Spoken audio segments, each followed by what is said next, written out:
Hey guys, it's Candace. And it's Elena. And you're listening to Cousins on Crime.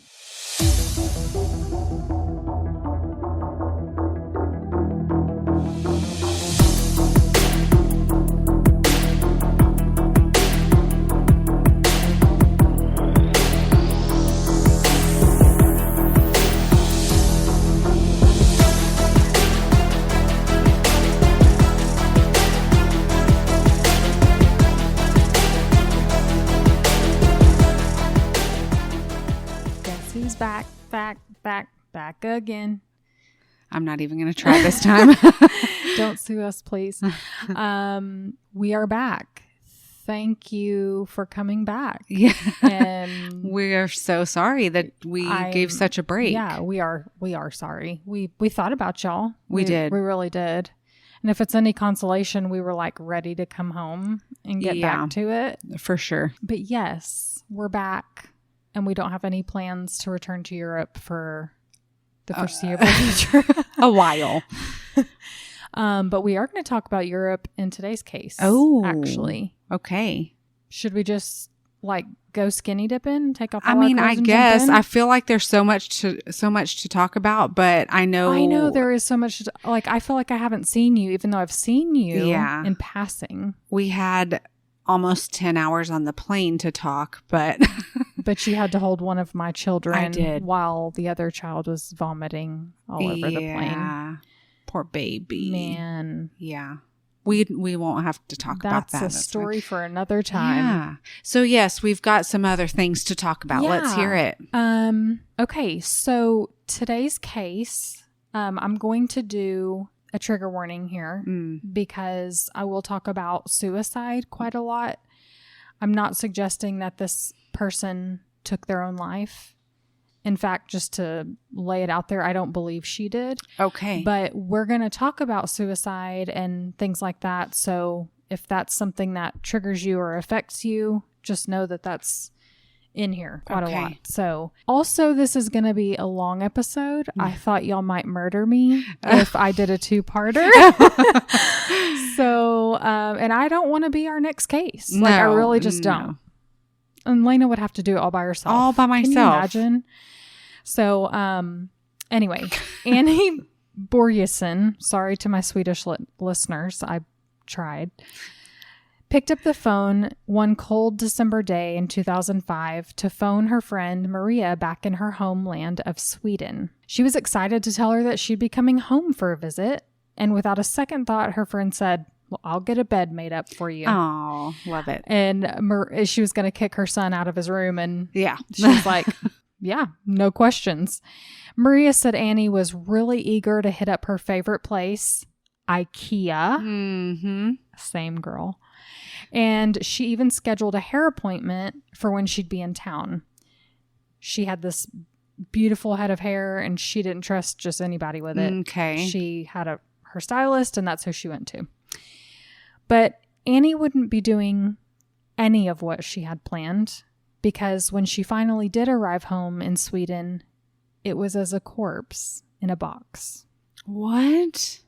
Yes. Around 8:30 on Sunday, December 4th, 2005, a man named David was walking his dog. It's always a dog walker, isn't it? Along the seafront at Prestwick Beach in Scotland, when he saw someone laying on the beach. It was a gloomy winter's morning in Scotland. Yeah, and who's just laying on the beach? It's not exactly sunbathing conditions. As he grew closer, he saw that it was a woman lying face down on the sand with her head near the seawall and her legs stretched out towards the tide. Oh. He wasted no time phoning the police. It was actually minutes later that Strathclyde police were on the scene. I don't even know if I'm saying that right, but whatever. You tried. Authorities spoke with David briefly and took his name and his number and said, we'll be in touch if we need anything further. I don't know. Cringe. But they never were in touch, actually. David said he really hoped they were going to call because he just found a dead woman. That's traumatic. Yeah, he had questions. He wanted to know who it was, what happened to her, for starters. but they never rang. He told the BBC that he only learned more details about the victim when he picked up the newspaper days later. The victim was, in fact, 30-year-old Annie Börjesson. It wasn't much of a mystery as to who the identity of the dead woman was because they discovered her ID contained in a black bag, which was found just next to her body. Additionally, Annie's jacket was right there next to her body as well. Interesting. Next to her body, not on her body. Other than those items, police found no other items that would indicate what exactly happened to her because they didn't report any sign of injury or foul play, no footprints in the sand or hair clutched in her hand or anything like that. Detective Mick Neal, not Mick Neal, but Mick Neal, love it, told the BBC that despite the fact that there was no evidence at the scene suggesting that it was a crime, they did treat it as a crime scene, as is best practice, we know, no matter what country you're in. He said that there was a crime scene manager, a photographer, additional police presence, and anyone else who needed to be investigating a serious crime was there at the scene. Because, like, how do you know it's not a crime until, you know what I mean? Like, you need everybody there to determine. Yeah, that's how it should be. I mean, absolutely. Like, that's how it goes. So they did and collected what they could on that beach, knowing that they were up against a changing tide. It was the winter. You just went to Europe in the winter and it drizzles every 5 seconds. Was the tide bringing in stuff? Was it taking things out to sea? I don't envy the position that they were in at all, having to contend with the elements at a crime scene. They transported Annie's body to the mortuary, but the autopsy wouldn't be performed until 3 days later. That seems like... I know. 3 days? We sometimes see this in cases like, depending on caseload. Okay. They might put several bodies in a refrigerated room and get to it when they can.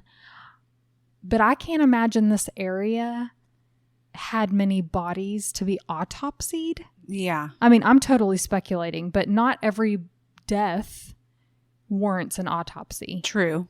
I mean, that's pretty, I think worldwide. Yeah. You have to have probable cause to do an autopsy or a request by the family. I mean, so it's not like there wasn't a lot of deaths at that time or in that area. It's just how many bodies did they need to have autopsy at the time? I don't know. And if they needed time before getting around to examining Annie's body, they should have said as much when addressing the public.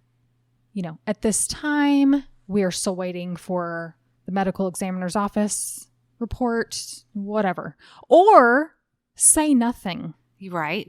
Which they often do. In many cases, they say nothing. But that's not what happened here. Scottish police began saying that it was a drowning and they suspected suicide just 1 day after she was found dead, before the post-mortem examination had been done. Okay. How could they have known she drowned? They didn't open her up and she went into the water. They're saying she walked into that water and drowned herself. Okay. That's what they're saying. That's what they still say to this day. Did you say if her body was wet or dry or...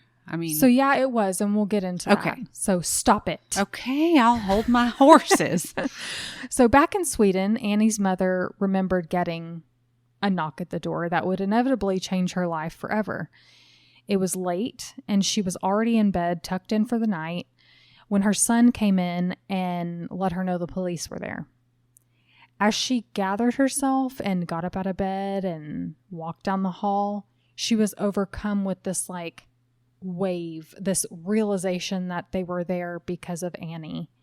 You see, a couple days before, Annie talked to her brother and dad on the phone, and she was asking some questions about how you could be traced with web pages or on your computer or by the phone. like your phone calls. And it seemed like she was worried about someone listening into her calls or tracking her in some way. After several questions, they get this impression that she's not just curious, she's actually worried. And they were worried for her. She even said that she was worried that someone might be listening to her phone calls. Her mom then called to check on her and said, you know, your brother and dad are kind of worried about you.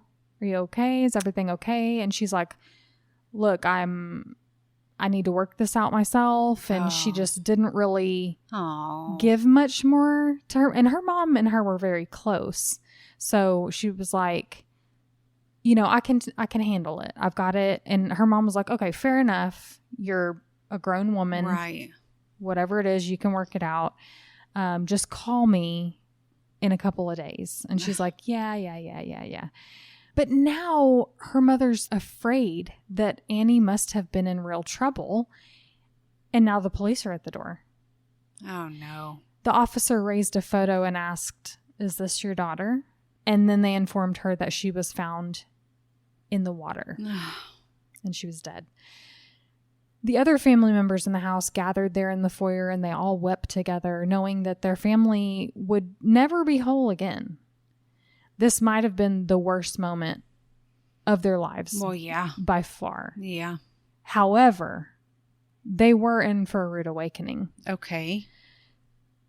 Now, before we go there, let me just tell you about Annie. Let me tell you about what her family lost.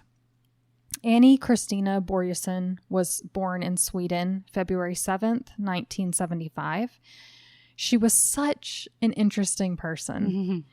Like, I could totally see myself being friends with her.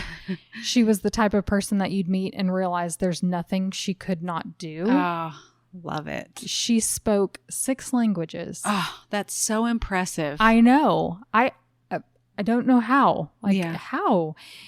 Where do you store all that in your brain? You know, going through Europe and like hoping that these like people in France or Germany will speak English whenever you're talking to them. And there were several people who could speak their language and English. And I'm like, I can only speak one language. I know. What is wrong with me? Anyway, back to Annie. Yeah, I don't know how she did it, but she spoke like French, German, of course, Swedish, English, and then her dad was Hungarian, I think. Okay, wow. And so she spoke Hungary-ish. What a stupid American I am. That's so impressive, though. But she loved music. She was actually in a band called Annie and the Wolves when she was younger, like in her 20s. That's so cute. When her friends and family describe her, they describe her as a strong, independent woman with a smile on her face. She was passionate about what she was talking about. She was courageous and she made friends really easily. And speaking of independent, Annie moved to Edinburgh, Scotland in the fall of 2004 to study English. She wanted to work on her English. And she just fell in love with the city and didn't want to leave. She could walk to the city center, shops, restaurants from where she lived, and she was close to the Scottish Whiskey Experience, that's what it was called back then, which was a local tourist attraction that she worked at. She loved the architecture of the city, just the whole vibe. Yeah. Now 30 years old, it seemed like Annie had found her footing and was kind of thriving, being on her own, enjoying herself. So how did it all go wrong? Like when everything seemed to be going so great for her. Right. A journalist named Hazel Martin felt particularly attached to the mystery surrounding Annie's death. Born and raised in Scotland herself, Hazel was just 13 when Annie died, and her death made national headlines in 2005. And she never forgot about it. Her dad was actually from near Prestwick, and she spent her child in and around the area. So it was just kind of like, I don't know, like when I drive the streets of Saginaw, I always think of Opal. Yeah. And it's just part of it's just something that's ingrained in you. And she just, over the years, she had heard about potential botched investigation and whispers about could she have been murdered. And now grown, she wanted to roll up her sleeves and find out herself what really happened to Annie. You go, girl. Yeah. So last year, she did a deep dive on the BBC called Body on the Beach, What Happened to Annie. It's like a 3 or 4 part. Oh. It was extremely helpful in putting this episode together. There was so much I couldn't include. Like, this is going to be a long one anyways, and I'm leaving a bunch of stuff out, unfortunately. But when police initially spoke with Annie's family, they suggested to them that Annie took her own life. And listen, we have talked so much about what a family thinks or goes through, or like they just don't want to believe it. And her mother actually didn't stray away from the idea. She understood why police were going there. She understood why they needed to rule it out. Okay. Right. And she quickly realized they weren't trying to rule it out, but they had basically made up their mind. Yeah. And suicide is something that no family member wants to face and believe. But it really was not the negative connotation of suicide for her family. They genuinely thought about it, and they were like, no, it just doesn't make sense. Yeah, like, it's not the truth. She had plans. Yeah. She had a bright future. She seemed to be really settled in her adopted city of Edinburgh. Maria, her friend that she was meant to stay with when she went back to Sweden for a visit, learned of Annie's death when she received a call from Annie's sister. And she also was like, no. No. Suicide? No. Yeah. Like she was just about to come. We were going to IKEA. Yeah. Nobody does that before. She had an appointment to get her hair done. Exactly. So the police put this timeline together, and they say that, look, this is what we've all uncovered, and this is why we've come to this conclusion. CCTV and bank records painted a really interesting picture of Annie's movements the day before she died. Actually, she traveled from Edinburgh to Prestwick Airport. Now, we're not sure about the first leg of that trip. It's presumed that she took the train, but she's not seen in any train CCTV footage or anything like that, which according to today's train schedule it's about a 2-hour journey, give or take. Okay. I've seen 1 hour, 50 minutes. I've seen 2 hours, 20 minutes. So halfway to Prestwick, she gets off the train or ends up at Glasgow Central Station, which is another train station, and attempted to draw money out of the ATM. Why she got off the train or ended up at that train station, I'm not sure. Often you have to change train lines and things like that. So it makes sense to me why she didn't just take a direct route there. Right. So she's at the train station in Glasgow, and she tried to draw out £100, declined due to insufficient funds. Money wasn't there. Then she tried to draw out £50, and it was declined again. And this was her Swedish bank account. Okay. I listened to an episode from Insight, another true crime podcast, and they mentioned that Annie had a £300 check that she just hadn't had time to cash or deposit. And so it's not like she was penniless. It wasn't in her account. In her account, right. Yeah. So she did, in fact, make it to Prestwick Airport because police found her on CCTV. They see her walking alone on the sky bridge from like where the train drops off to the airport. So, we assume she took the train to the airport. She's got her jacket on. She had a black bag hanging around her shoulder. Think like smaller than a duffel bag, but kind of like a weekend bag, not a backpack, not too big. And it appears that she has a cigarette in her hand. Jealous. She also has her passport in her hand. She's next seen captured on camera going out the door that leads to a car park where she stayed for a few minutes and then came back through the door and walked back down the sky bridge and left the airport. In the footage, there is nothing really out of the ordinary other than the fact that she arrives at the airport and then turns around and leaves. Mm-hmm. That's really the only weird thing they see. Now, what was she doing out in that car park for a few minutes? Police had a bunch of theories. They say she was looking for another ATM. Why? Out in the car park? There's no ATM. There would be an ATM inside. Yeah. I don't think that's the case. Could have been having another cigarette. I would have. Yeah. She could have, and I thought of this. This is just learning about her. She was a very free spirit.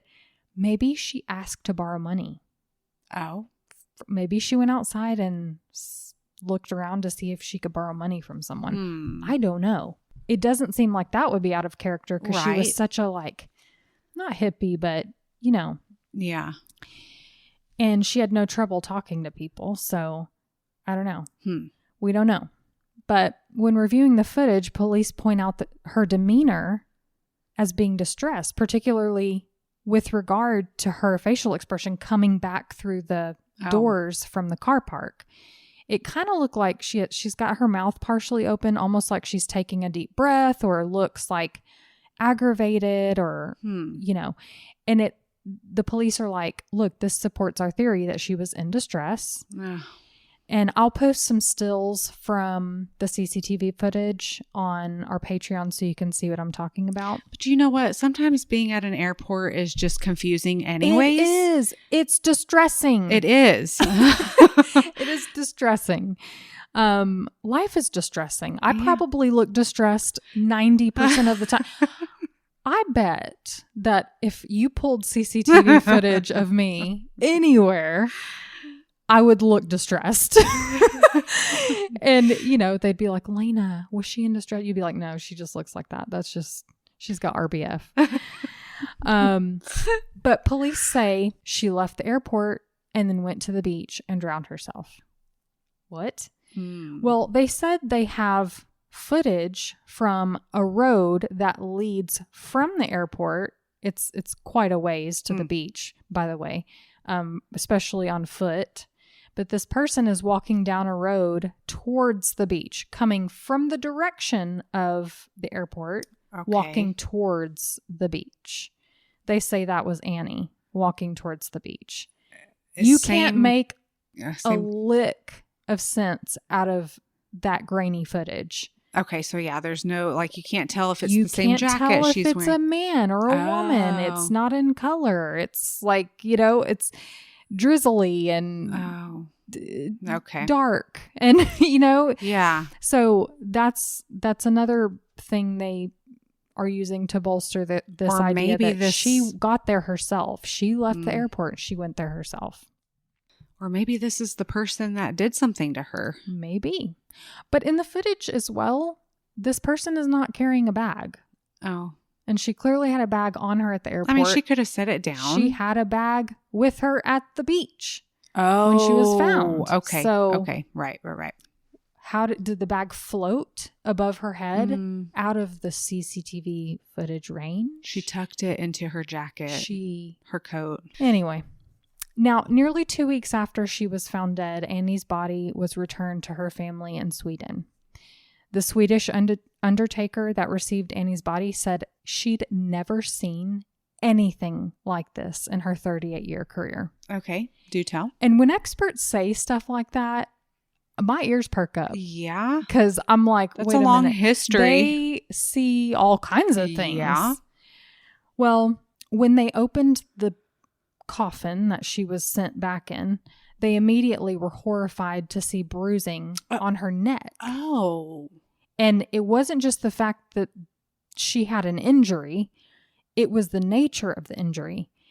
What was so startling about the bruising, it looked like two thumbs being pressed into the middle of her neck and fingerprints on the back of her shoulders. Why am I not surprised that they found this? That's pretty striking. Yeah, I would say. I don't think an undertaker is just going to make things up like this. She also had bruising on her face, her torso, and her hips.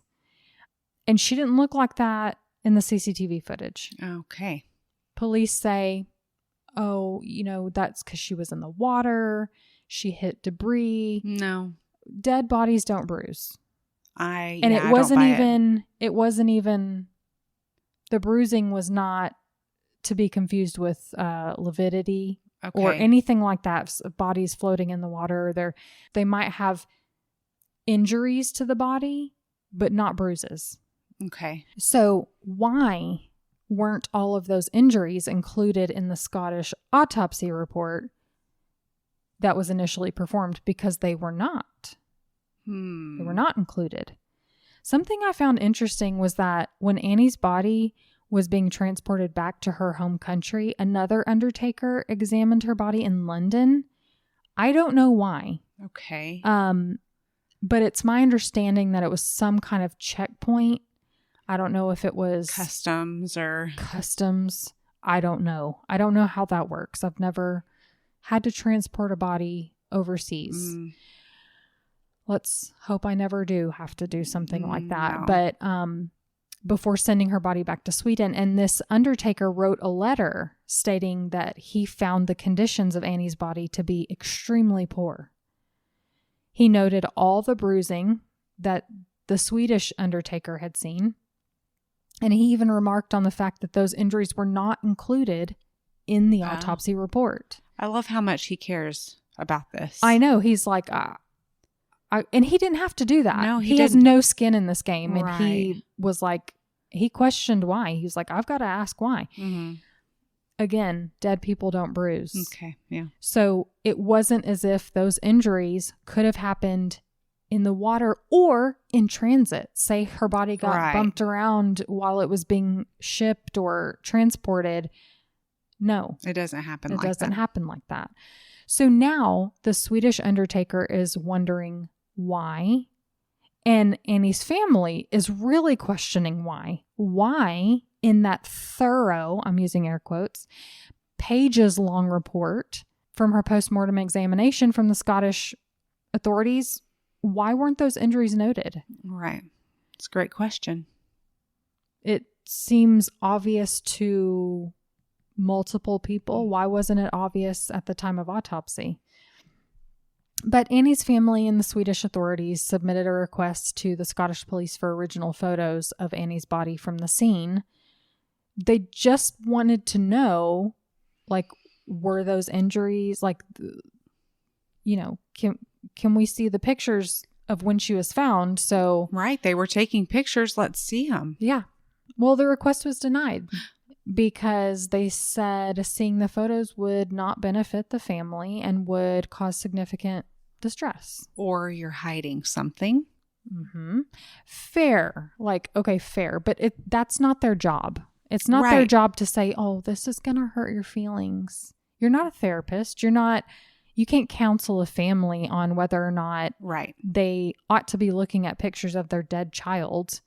Their only job or authority really is to decide whether or not the release of those photos can be approved in an official capacity. They can't say, well, I'm just going to use my discretion on this one. Mm-mm. Or maybe they can. I don't know how it works in Scotland, but it sounds like they just didn't do it.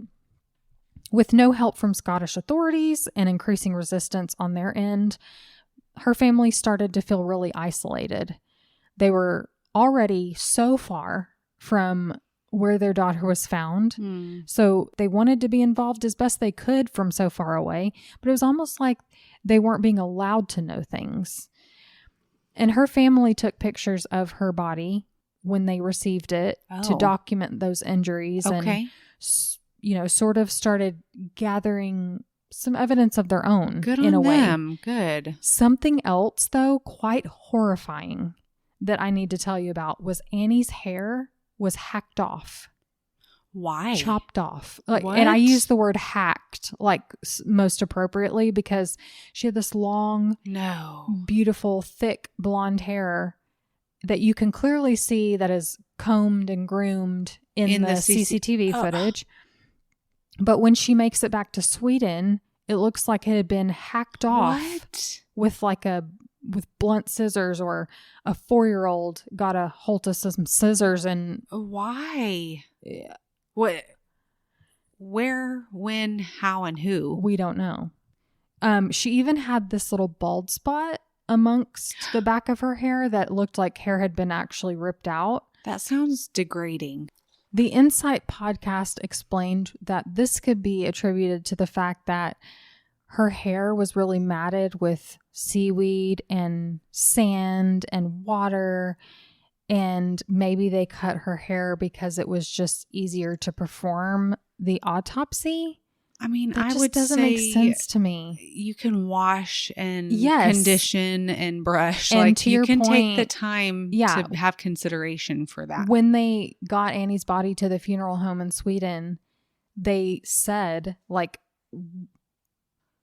my God, what happened to her hair? Yeah. And they're like, this is not a done thing. You don't just cut somebody's hair. It doesn't grow back at this point. You can wash their hair.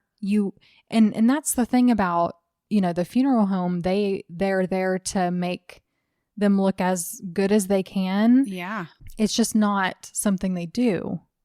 So that's so sad. Strange. Scottish police, though, said that suicidal people cut their hair off all the time. Like, she was probably in a manic state. She just chopped all her hair off. She just had scissors in her tote bag. And that she had at the airport. At the airport, okay. Where did she go after the airport where she had access to scissors? Like, I can't even find scissors in my own house. I certainly wouldn't be able to walk from here to there and somewhere along the way find some scissors to just cut my hair off. You know what I mean? Like, this sounds ludicrous. I mean, it sounds like they're grasping at straws here. It sounds like they're doing the thing where you force a puzzle piece to fit your picture, and it doesn't go there. It doesn't. Mm-mm. So her family hadn't seen her in months. So, like, how would they know if she was suicidal? And to that point, how would you know if anyone you had regular contact with was suicidal? There are generally like red flags when someone takes their own life, but we know that that's not always the case. I told you earlier that her family remembered her having some paranoia with the electronics, and it seemed like she was maybe in some sort of pickle that she was trying to work out. But there were so many things that steered them away from suicide.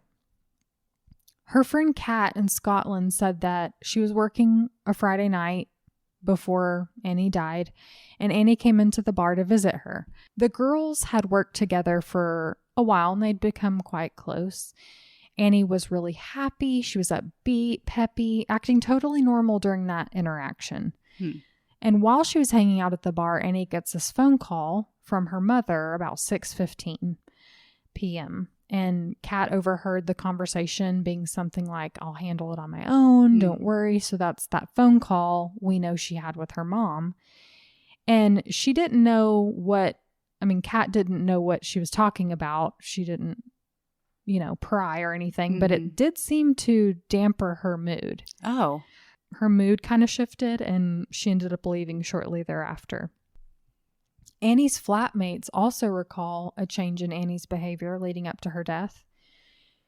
She lived in what's called serviced apartments, where she had her own room, like her own sleeping quarters, but she shared a bathroom and a common room, or like a living room, with 3 to 4 other girls. Kind of almost like a dorm, or, Okay. One of them recalled Annie being depressed about a guy or something, but she wasn't really close with Annie, so she just kind of assumed it. Oh, okay. And also her family and friends that did know her said that she wasn't dating anyone at the time. She didn't, they didn't know of anybody.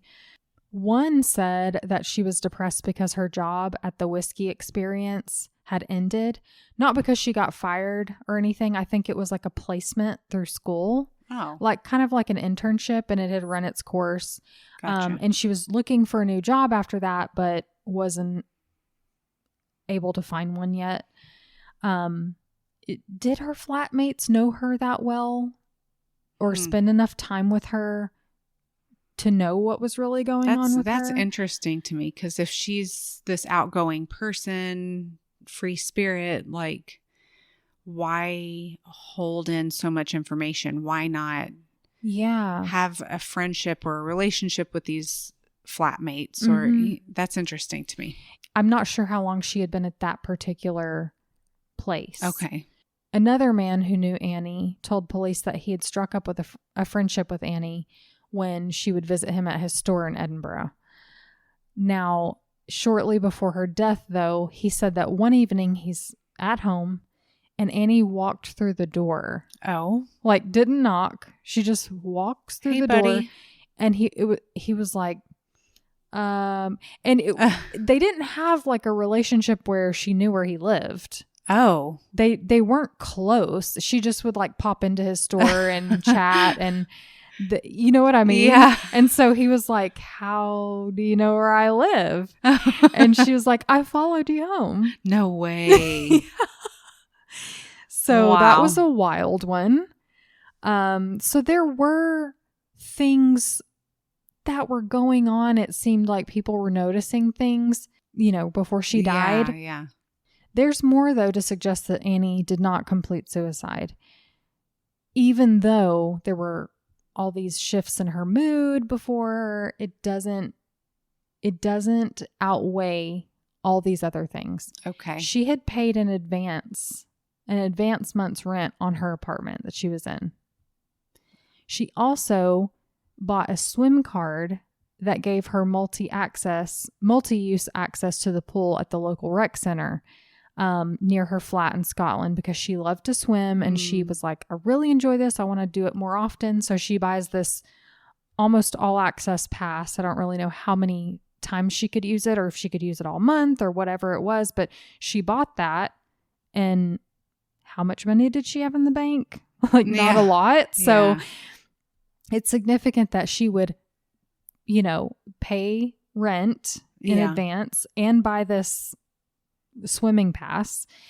Also, in the bag next to her on the beach was found 2 library books that she was taking back home to Sweden to return to the library. She also had that hair appointment. Yeah.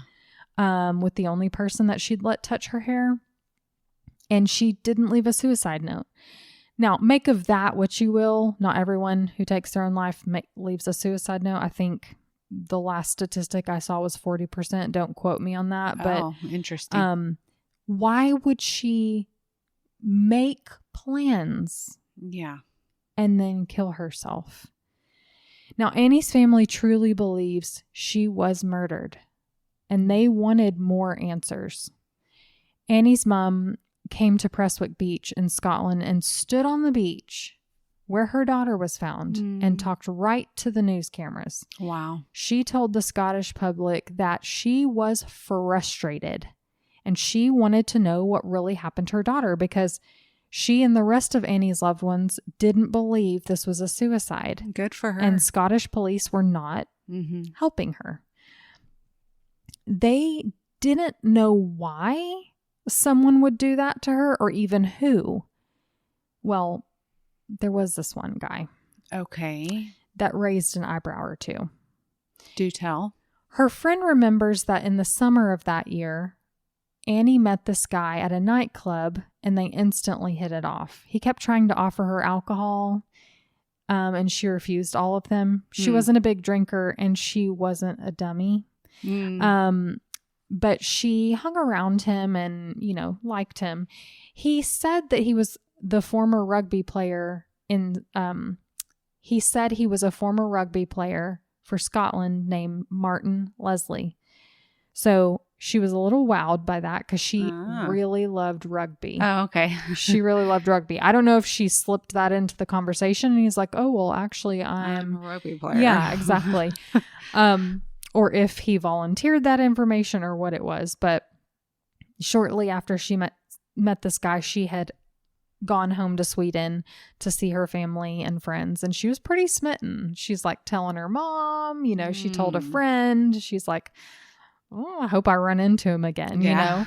And a week after she returned back to Scotland, she went to this rugby clubhouse on her own, hoping that she'd bump into him. Oh. He's a former rugby player, you know. Yeah, surely he would be there. Yeah, surely he's going to waltz in.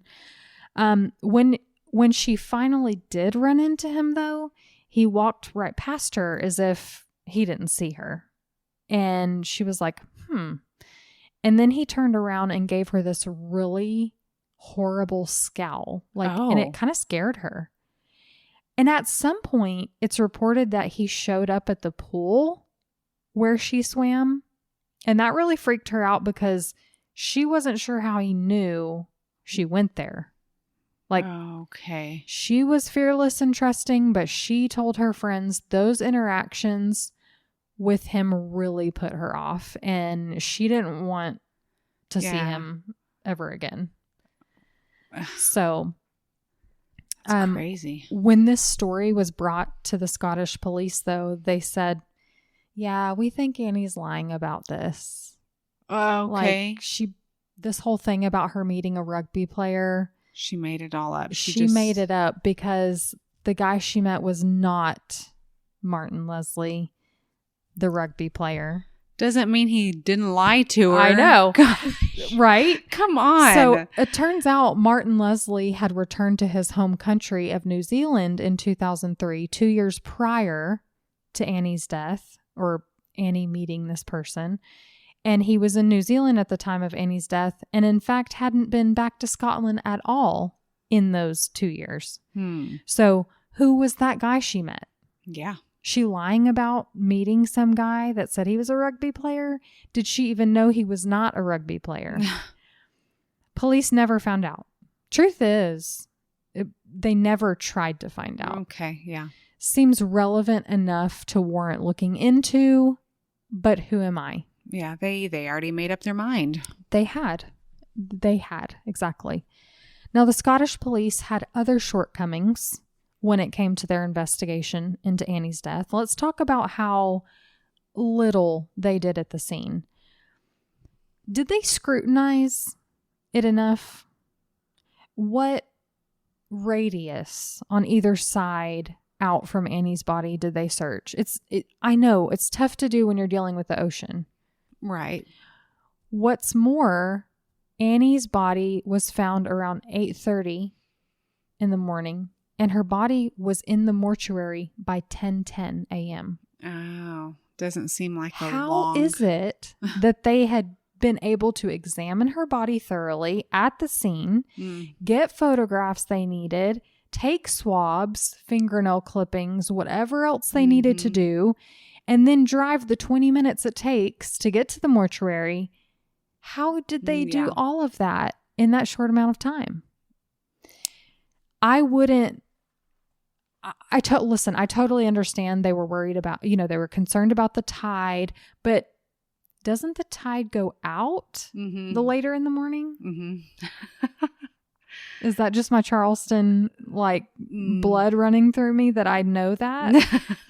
Is it not the same? That's a very good point. Come on in now. Other beaches? I don't know. Maybe, I understand that, rip currents and tides will be different, but I feel in the winter time. Yeah, I don't know. I'm no one. I'm an amateur sleuth. Okay. Maybe they were concerned with onlookers. Maybe they were like, we better get this body off this beach. People are starting to gather. But how many times have we seen someone leave a body at a death scene and put a tent up and say, we'll address this in the morning because we can't see anything?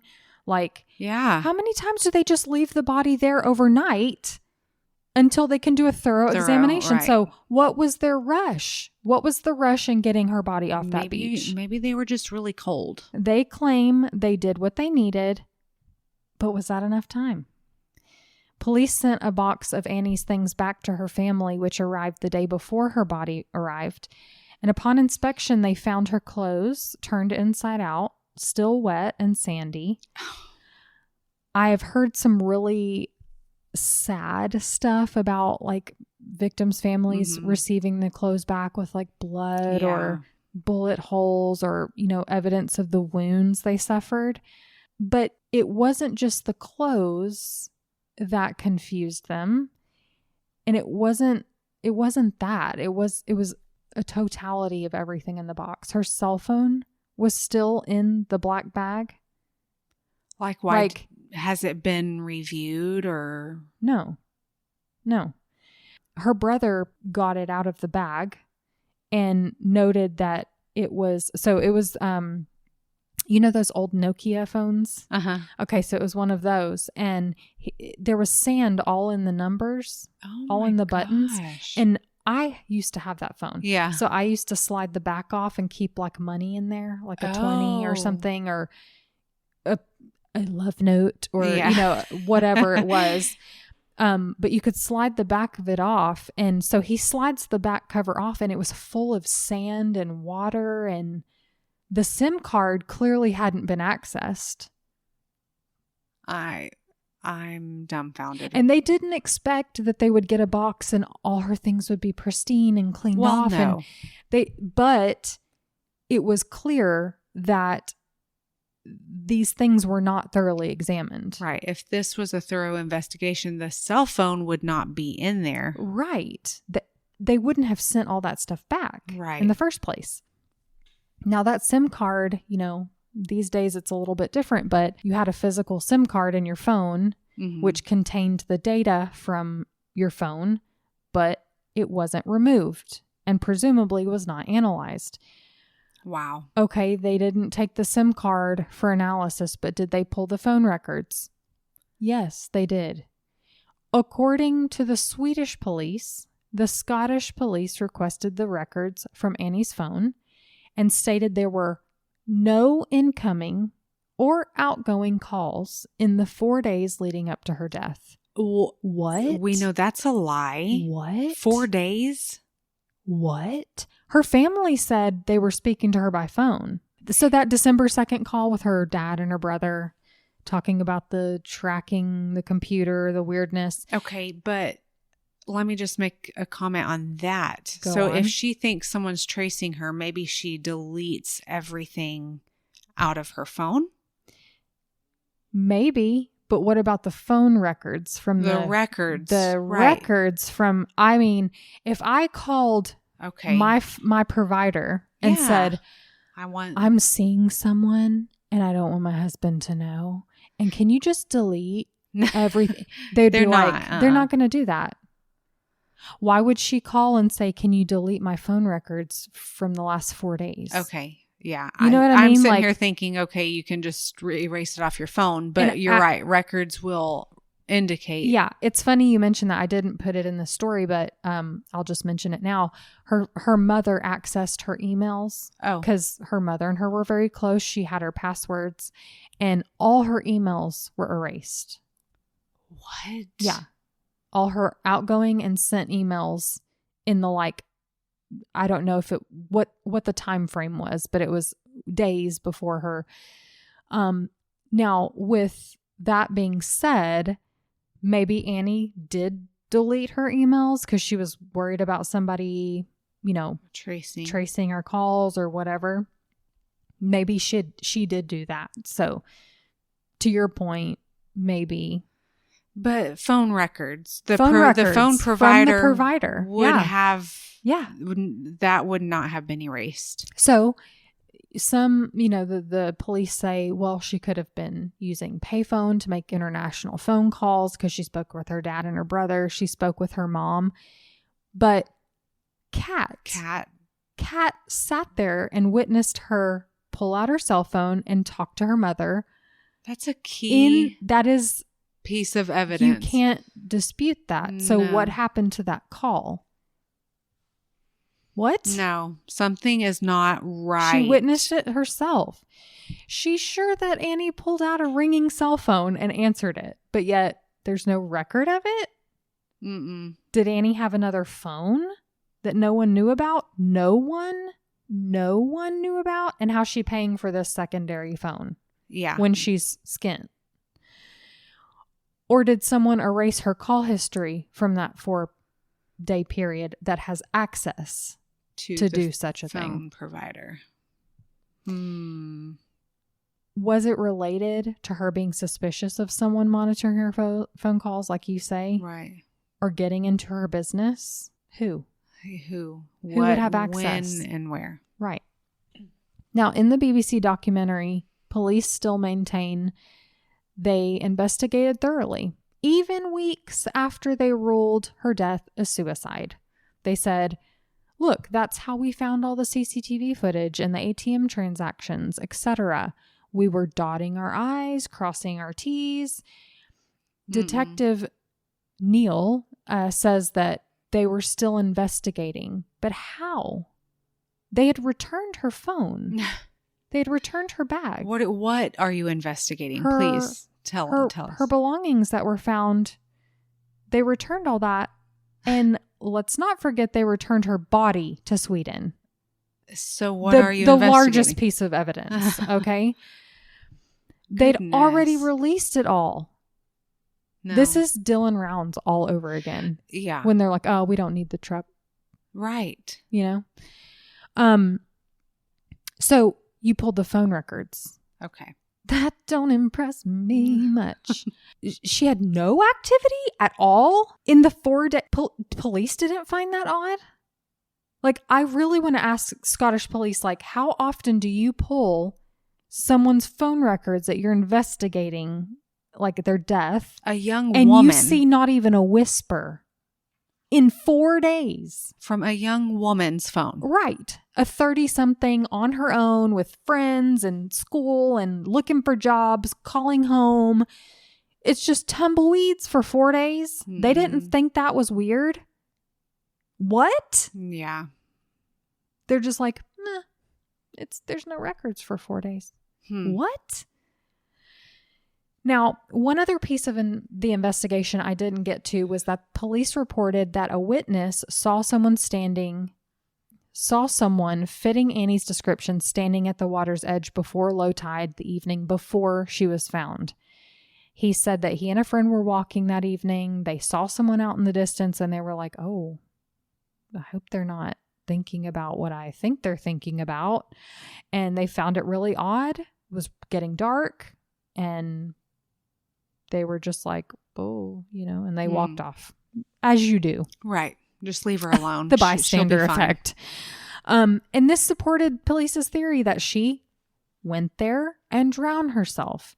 But when the BBC tracked down the same witness, he told journalist Hazel Martin that he never told police that it was someone fitting Annie's description at all. He said he couldn't make heads or tails of who it was, man, woman. He didn't give any other description other than there was a person standing out there. Wow. And he didn't see this person with a bag. So there were just so many questions surrounding Annie's death. The list was growing, and Hazel Martin looked into what Scottish police did or didn't do during their investigation, and she wanted to do a little investigating of her own. She had questions. She thought, let's test some of these things. Good. One such question was, could she have drowned herself? If Annie took her own life, how feasible is it that she could have actually accomplished this task? Forget the fact that, according to research, drowning a person's self is one of the least common ways that women take their own life. This is worldwide. Let's just forget about that fact. How could she have? Could she have? The BBC documentary did a really interesting investigation into this question. This oceanographer gets on a surfboard and he paddles out really far from the seawall. They didn't say exactly how far he had paddled out, but you know, if you're staying at the seawall, you know, he's way out there. And he wanted to see kind of how the tide was behaving at that time of day. Okay. And he kind of puts his legs on either side of his board, and he could touch. Oh. So he was like, it's not very deep. What? So he gets off his board, and the water didn't even come up to his waist. What? And he's like, I'm this far out in the water, and I'm still not only standing here, but I could keep walking. Wow. So they get in a boat. They're like, how far do we have to go out to where I could submerge myself? And the answer is nearly half a mile. Wow. Nearly half a mile. And it could be argued that she didn't go that far out. She just stuck her face in the water and just laid there, forced herself down into the water. That just seems so unlikely. She put her own hands around her neck. She had the willpower to force herself under that water. It's just so far-fetched. Yeah, I'd say. It really is. Something I thought of, and I'm literally like, I'm watching this documentary and I'm like screaming at the TV. I'm like, if Annie walked out to sea with her jacket and her bag, how did everything end up at the same place? I'm literally thinking, like, how did it all wash up in the same area? And it's not like magically she set her stuff down right there and then she just it's washed not up as if right she next to sat her bag here, yeah. and her jacket over here, and then washes up in the middle of it. Right? That's like a big coincidence. Like, can't. No. I was like, what? The police theorized that she walked into the ocean and was floating out to sea for some period of time before she washes back up to shore. Well, the BBC wanted to test this too.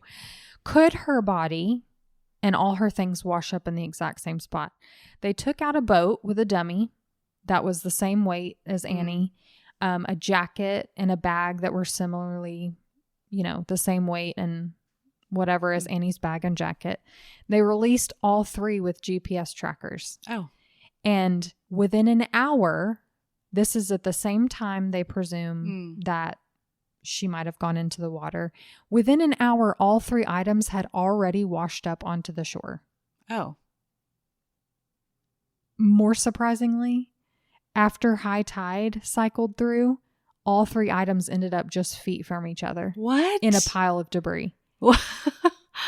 So, what? Could that tide have had a funneling pattern where that particular portion of the beach funnels it in at the same place? Because there was like a pile of leaves, there was other stuff up against the seawall, and so there was like water bottles, seaweed.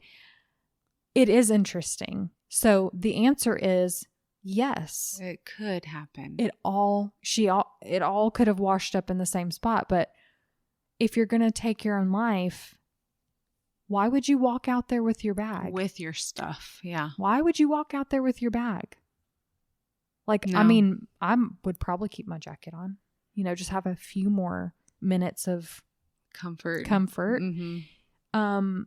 But I wouldn't walk out there with my bag. Yeah, it's all so strange. It is. One thing that everyone seemed to agree on, though, was that she did drown. Like, her family believed that she drowned. She had water in her lungs. They just didn't agree with how. And the question is, how? So in 2007, her family had tissue samples from Annie's body analyzed. Why they had to do it and not the first people, I don't know. That's so frustrating. There were diatoms found in her bone marrow, which indicated that she had been breathing quite a lot of water and had been respirating for a while for that to have reached her bone marrow. Right. So there was algae that was found in her body that was not found at Prestwick Beach. What? Additionally, The diatoms were presumed to be from fresh water, not salt water. What? So this is even more confusing. Yeah. Stop it. I know. So did she drown somewhere else and someone brought her to the beach and laid her there to make it look like she drowned at the beach? Why? That's science, okay? That's not, I mean, this is science now getting into it. This isn't just like, what have you to say, Scottish police? Like, what do you say about this? Can you just poo-poo this and be like, no, she's lying about that too. She's lying about the diatoms. Annie's family wanted to do more tests, but they have this new theory, this new idea that maybe she was drowned somewhere else and placed on the beach. They wanted to either prove that or give weight to it, but Swedish authorities didn't want to play ball. Of course they didn't. Or pay the bill. They have moved on. Yeah, well, you would think, because she was Swedish. And so you've got these two different countries. And when correspondence between Swedish and Scottish authorities were requested by Hazel Martin, Sweden refused. So she wanted to see what they were saying to each other. So she was submitting FOIA requests for all of the Scottish reports and all of the Swedish reports and what they were communicating about. And Sweden did not want to give her that information because they didn't want to harm their relationship with a sovereign state. Oh. And they said that the case was classified. Why? Why was her case classified? It sounds like someone who can just erase phone calls and emails. Somebody that has the importance to do that is mixed up in this, and they might know who it is. Yeah. I mean, and the Scottish authorities have also denied the family's FOIA requests for, like I said, the original photos of Annie's body taken at the scene, and denied Hazel's requests. They say it's not in the best interest of the public. This could cause distress. And they wouldn't even release information about the position of Annie's body when she was found. Both the BBC and Sky News reported that Annie was found face down. However, I have seen reports that she was laying on her back. I don't know. Could it be that David, the dog walker, went down and rolled her over? I don't know. Did the BBC and Sky News question him any further? No. They didn't really take much of a statement from him other than grabbed his number and said, we'll call you if we need anything. Unfortunately, this is kind of where the story ends, but it doesn't have to. Yeah. Her family still doesn't have answers to these burning questions about their sweet, outgoing, fun, passionate daughter that ended up drowning. Yeah. The bruising, the phone records or lack thereof, this guy who says he's a rugby player when he's in fact not, the diatoms found in her system. There's too much.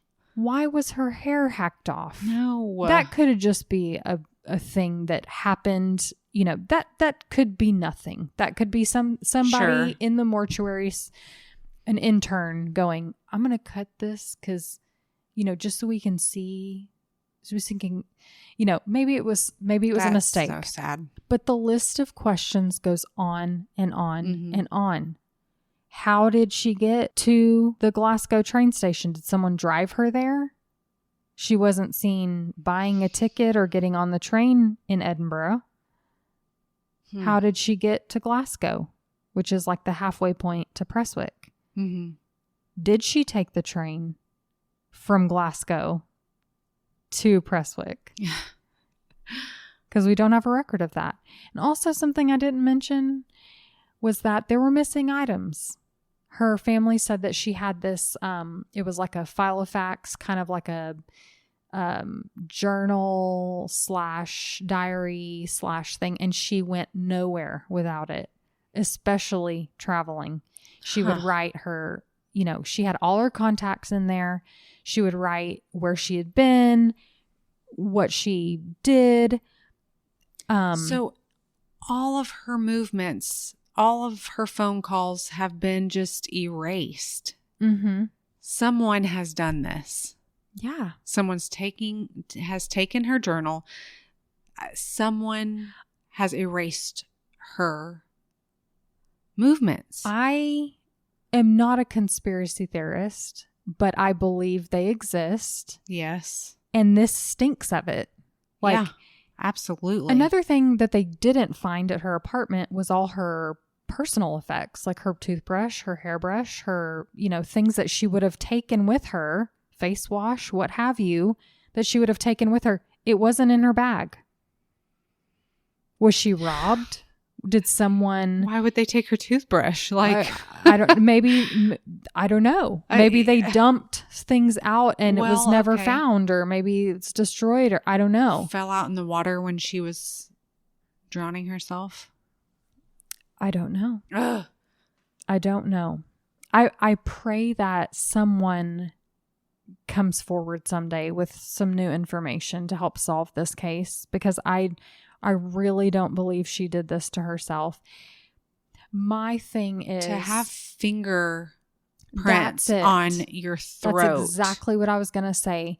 The injuries to her neck that looked like handprints. Like, this Undertaker, was she... like, what skin does she have in the game to open this up and go... Yeah, something. But it just slapped her in the face. Yeah. Like, she was like, that's telltale. I've never seen anything so horrifying in my 38 years. Like, wow. Why? Chills. Yeah. That injury. I mean, that injury and the diatoms, those are scientific. Those alone. Yeah, those alone hold water. Yeah. Those alone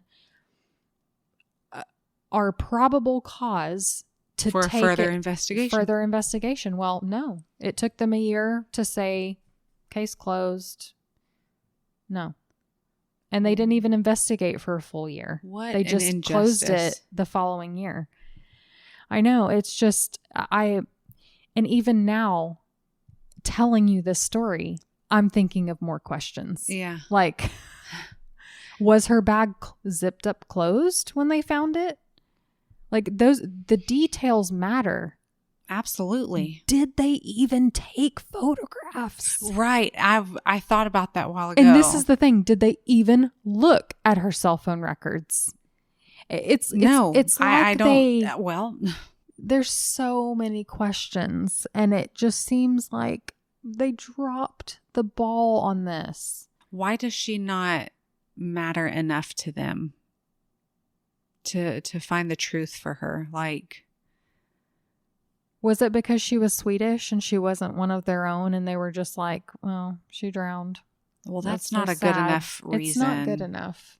It's not good enough. That makes me so mad. If anybody else has any suggestions or knows, I know, anything, head on over to our Patreon and tell us what you think about this episode, because I'm at a loss. Did someone drive her there? And who? Because they never came forward. Did someone drive her all the way? One of her roommates said they saw her at a certain time. Then she gets to the airport like 2 hours later. Well, that would have been a miracle, getting there that fast. Yeah. So it's... And I'm sure they took a long time reviewing CCTV to be able to find her on those videos. But I feel like, could we not have gone further and like reviewed more to see if they caught her anywhere else? Or were they just like, oh, she's here. Okay, we found her. We can stop looking. Or, well, her family said that the police showed them a portion of the video and said, she's not seen anywhere here. And they're like, that's her right there. And they pointed her out, like what she was wearing and everything. They're like, that's her. That's her right there.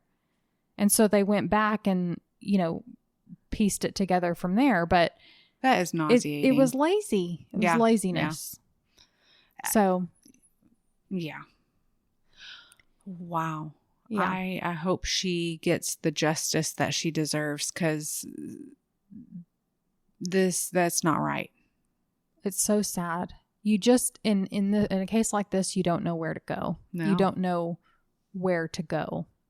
You really don't.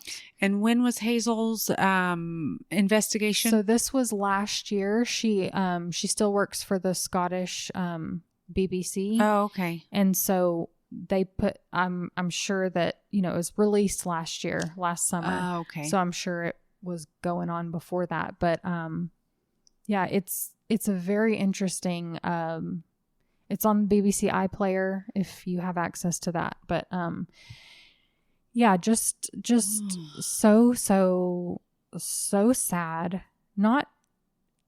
It's so sad, and it's